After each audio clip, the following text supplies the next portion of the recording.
대통령실에 미래전략 비서관 했던 장성민 전 민주당 의원 있잖아요. 이분이 이제 예측하기로는 이런 구도면 국민의힘이 한 160석 할 수가 있다.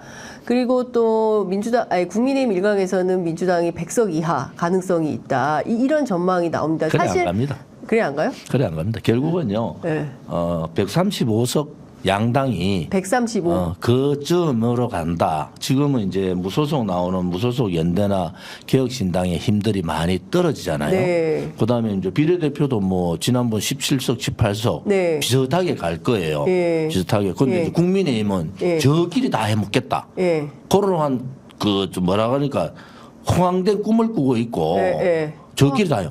내가 막 우리 다 해도 돼. 야, 지지율도 올라가니까 네. 뭐 바깥에 고생했던 사람들, 아파서 아스팔트 투쟁했던 사람들, 정광훈 내가 그래 정광훈 목사 빼고 네. 허경영 빼고는 다 모아야 된다. 왜? 네. 국민의힘보다 일당백을 할 수 있는 정체성을 가지고 있는 사람들인데 그것도 싫은 거야 주기가. 그것도 아까워요? 싫어. 아깝지. 그거 다 예. 저끼리 해먹으려고 지금 작업하고 있잖아요. 그런데 결국은 이제 총선 이후의 구도. 저는 뭐 135석 비스무리하게 가는 거고. 네. 거기에서 비례대표가 이제 어느 정도 나눠지면은 과반 얻는 정당은 없다 이래 봐요. 민주당과 국민의힘 양당봉이 과반은 못할 것이다. 결국은 대통령 지지율이 예. 반영이 됩니다. 대통령 지지율이 반영됐다. 지금은 민주당이 공천 때문에 저러죠. 예. 이제 한 30일 남겨놓고 민주당이 예. 공천자 다 정해지면은 예. 화살을 딱 하나로 서는 거야. 예. 윤석열 정권 예. 퇴진, 예. 뭐 그다음에 책임론, 예. 뭐 한동훈은 어차피 갈 사람. 예. 제가 얘기하잖아요. 한동훈 비대위원장이 잘해요. 하나, 당연히 여러 가지 공약을 하는데 그럼 누가 할 거냐. 윤석열 대통령이 다 해야 되는데 그럼 당에서 서포트 해야 되는데 누가 하노? 당신이 해야 되잖아. 예. 한동훈 비대위원장 해야 되는데 그 얘기를 안 해. 그렇죠. 왜? 나가야 되니까. 나가야 되니까. 권력의 속성을 네. 그게 윤 대통령의 성격을 한동훈 비대위원장만큼 더 잘하는 사람이 있습니까? 없죠. 잘합니다. 네. 각은 세울 수 있는데 네. 그것을 한동훈 비대위 체제로 해서 다음에 자기가 대권하는데 움직일 수 있는 사람은 있지만은 핵심 권력 그다음에 성격도 만만찮은 네. 대선배님 네. 30년간 옆에서 받는 대선배님의 뭐 한 25년 같이 받는 그거를 너무 잘하는 게 한동훈 비대위잖아요. 네. 그럼 무조건 나가야지. 여기 있으면 안 된다. 네. 그럼 그 공약했던 여러 가지 봄 되면은 네. 목련이 피는 봄에 뭐 김포 서울 된다. 그다음에 뭐 여러 가지 공약들은 누가 할 거냐?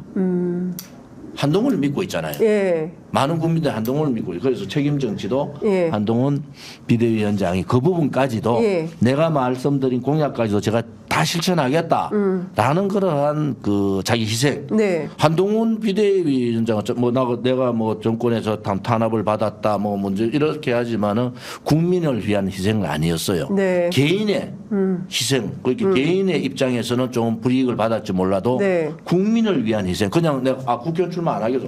국회의원 출마하면 바보죠. 내라도 한동훈 위원장 같은 국회의원 출마해서 국회의원 출마해서 무슨 의미가 있어요. 대권으로 바로 가붙는데. 네. 그러면은. 예. 진정으로 좌우를 떠나서 네. 국민을 위한 희생을 한동훈 위원장이 했는가? 지금부터 희생하라는 거예요. 네. 한동훈. 그럼 1번 한동훈의 희생 뭐가 나와야 됩니까? 윤석열 대통령하고 네. 이제 각을 만들어 가는데 각 세워라. 윤석열 대통령하고 다른 부분. 예. 윤 대통령 잘하는 부분이 있잖아요. 예. 잘하는 부분 말고 부족한 부분에 또 국민들한테 약속했던 것을 실천하는 것이 그 부족한 부분에 윤 대통령하고 약간의 거리를 두는 그런 상황으로 만들어라. 압박이 들어왔죠. 당연히 윤 대통령 성격 당연하지. 견뎌야지. 네. 그게 국민을 위해서 말로만 하는 20일 동안에 말로만 하는 게 아니고 국민을 위해서 네. 진정으로 어떠한 내한테 탄압이 오고 압박이 오고 혹은 좌파에서 나한테 엄청난 공격이 와도 네. 나는 내가 희생할 각오가 돼 있다. 국민 여러분과 다음 대통령 선거까지 네. 온몸으로 이 땅에 남아서 이 대한민국에 남아서 온몸으로 부딪히겠다. 이게 맞잖아요. 근데 그런 모습을 보여줄 것 같지는 않은데요. 뭐 벌써 그 선거 끝나면 미국 간다는 소문이 그 얘기를 제 입으로 하기는 그런데 제가 말씀드리는 것은 네. 그런 책임의 정치의 모습을 좀 보고 싶습니다. 보고 싶다. 지금까지 네, 책임지는 모습을 보여라. 지금까지는 여당이 이제 현 대통령하고 네. 각을 세웠는데 1년 남았을 때 세웠는데 네. 3년 남아 있는 대통령하고 어떻게 이 소위 말하는 윤석열 대통령 정부도 성공하면서 네. 또 국민들도 좋아하면서 네. 민주당하고도 어떻게 협치해가고 이런 부분들을 좀 이루는 그러한 그 한동훈 비대위원장의 한동훈의 모습이 좀 보고 싶다. 그러니까 지금 보면 그 민주당이나 국민의힘이나 양당공이 공천 과정이 한 70% 이상 그 완성이 되고 있는데 TK하고 강남 지역이 지금 아직 결정이 안 돼 있고 그 서울 일부 지역도 뭐 그 어디입니까 중랑을 같은 경우에는 후보가 누군지 어떻게 할 건지 아무 얘기가 없다는 거거든요. 그러면 분명 누가 내려온다 이런 분위기가 감지된다고 얘기들을 하고 전략공천 있어요. 해야 된다니까요. 네. 대구에 네. 12명 국회의원 중에서 예. 지금 현직 국회의원이 뭐 2명, 예. 3명 빼고 예. 다 됩니다. 다. 네. 이좀 미안한 얘기지만은 네. 이제 오늘 내일 발표하잖아요. 어제 이틀 동안 네. 여론조사 했잖아요. 자, 12명 중에 그전에는 7명, 네. 60% 이상 바뀌었어요. 그런데 지금 대구 12명 중 몇 명 바뀌겠습니까? 많이 바뀌어봐야 3명. 그거는 3명도 개인 문제가 있는 사람들이 바뀌겠죠. 예. 혹은 4명 정도지. 예. 이 현직 의원 프리미엄이라는 게 엄청나게 세고요. 왜냐하면 당원 명부를 뭐 초선은 4년, 네. 재선은 8년, 네. 주의원같이 4선은 네. 16년을 관리한 사람들이에요. 16년 근데 관리. 이 새로운 사람들한테는 네. 그냥 안심번호 비슷하게 갑자기 줘가지고 네. 그게 되느냐. 네. 그래서 네. 15점 감점 그거 아무것도 아닙니다. 15점 당 기여도 15점? 15점 감점. 감점. 감점 아무것도 아니라고. 아무것도 아니다. 30점 정도 감점돼야지. 예. 그러면 뭐 조금 열심히 해야 된다 예. 이런 생각. 15점. 민주당처럼 뭐 하위 10%에 들어가면 30점 감점한다. 30% 그런데 감점하네. 박용진 의원이 예. 하위 10% 30점 감점됐다 해서 예. 민주당이 눈이 삐있구나. 국민들은 박용진 의원에 대해서 되게 좋게 보잖아요. 유치원 3법 등. 민주당에 그나마 조금 어려운 사람들 민주당의 가치를 그대로 좀 지키고 있는 사람이 박용진 의원인데 그 10% 주면 30점 감점. 그렇죠. 굉장히 크죠. 굉장히 크죠. 이거는 예. 그냥 큰 게 아니고 예. 대구도 예. 현직 의원 30점 감점 주면 이길 사람 별로 없어요. 현역들이. 현역들. 왜냐하면 30점 감점 받는 사람이 한 명이 더 없어.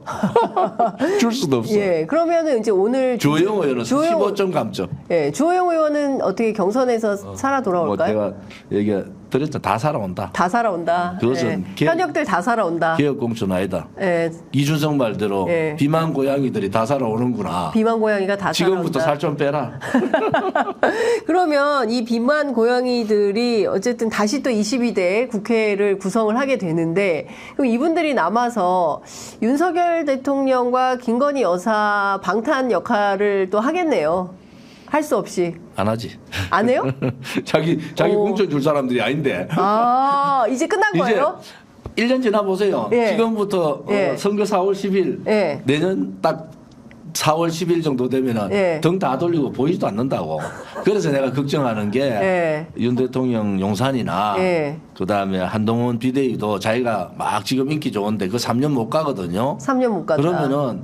그러면은 엄청난 이제 네. 투쟁이 벌어질 텐데 네. 뭐 좌파 시민단체나 좀 민노총이 할 텐데 윤석열 대통령이 엄청나게 고립무원이 된다. 네. 현직 국회의원들 믿지 마세요.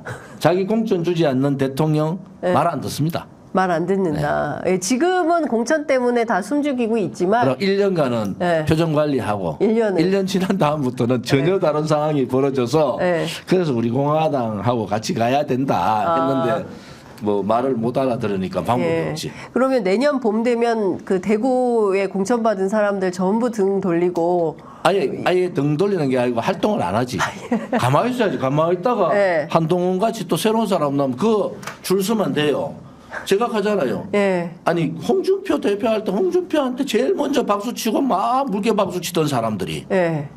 이준석도 이준석은 막 또 서문시장에서 막 했어. 네. 그다음에 윤석열 때도 막 하다가 김기현 의원이가 또 막 박수 치고 난리하다가 한동훈 의원이가 지금 물개 박수 정도가 아니고 막 썰어지는 거야. 제발 좀 그러지 말라는 거야. 제발. 예. 너무 권력 가진 사람들한테 매이지 마라. 그래서 제가 광주하고 대구를 자꾸 비교. 제가 대구 시민들한테 죄송하지만은 네. 광주가 전략적인 선택을 하잖아요. 그렇죠. 무소속도 줬다가 정의당도 줬다가 네. 그다음에 또 민주당에 예. 계속 좀 네. 비판을 하는 그런 입장을 가지고 있잖아요. 너 광주 시민. 함부로 하지 마라. 광주 예. 시민들이. 예. 대구는 안 그렇잖아요. 예. 그러니까 정치적으로 완전히 대구는 소외돼. 왜? 권력만 잡으면 대구 경북은 그냥 다 따라옵니다. 부산만 해도 민주당이 되잖아요. 네. 대구에 네. 조은진이라는 사람 이번에 한번 시켜보세요. 예. 그게 대구의 변화야. 새로운 사람이 되는 게. 열심히 아무튼 보수의 가치를 지키고 한 사람을 대구 시민들이 지켜준다. 이런 인식이 돼야 되잖아요. 네. 대구 가서 밥 먹으러 가면 밥값제가 거의 안 내. 네. 다 내주는 거야. 네가 최고다. 네. 의리도 있고. 네. 그다음에 말도 잘하고. 네. 아무튼 네가 최고다 하는데 찍을 때는 빨간색으로 다 찍는 거야. 그런데 밥만 사줘. 그런데 아이고 그래도 막 예. 국민의힘이 예. 힘을 가지 안 되나. 뭐 그런데 예. 바꿔야 됩니다. 바꿔야 제가 됩니다. 바꾸라는 것은 네. 조금은 전략적인 예. 정치적인 전략성이 필요하다. 네. 그래야지 대접받습니다. 그래야 국민들이 유권자들이 유권자들이 네. 대접받는다. 그럼 정치인들이 지금 다 뭐 유권자들 대구 시민들 무시한다 이렇게 봐야 되는 거예요? 뭐 그거는 아니지만은 네. 뭐 선거철만 봤더는 그러한 구조. 그거는 이제 우리 이제 TK 시도민들이 네. 그렇게 해버렸다. 물론 저 문재인 정권 때나 이재명 당 대표의 네. 여러 가지 문제점에 네. 반발하는 시점도 있지만 그래도 대구 경북에서 목소리를 내고 또 나름대로의 헌법적 가치를 지키려고 했던 사람은 네. 대구 경북 시도민들이 그래. 그래야지 다음에 또 제2의 좋은지 제3의 좋은지 나올 거 아닙니까? 이제는 이런 거지. 네. 그냥 아무 시끄러울 때는 네. 구멍 파고 들어가자. 네. 땅굴에 딱 있다가 네. 조금 괜찮아지면 나오고 바깥에서 막 열심히 막 그 한 사람은 안 되는 이런 구조가 되면은 누가 그렇죠. 깃발 들고 싸우겠어요. 그런 거는 예. 대구 시도민들이 네. 죄송합니다. 대구 시도민들께서 지금 새로운 선택을 좀 해주시기를 조원진 대표께서 좀 촉구를 하고 계시는 것 같습니다.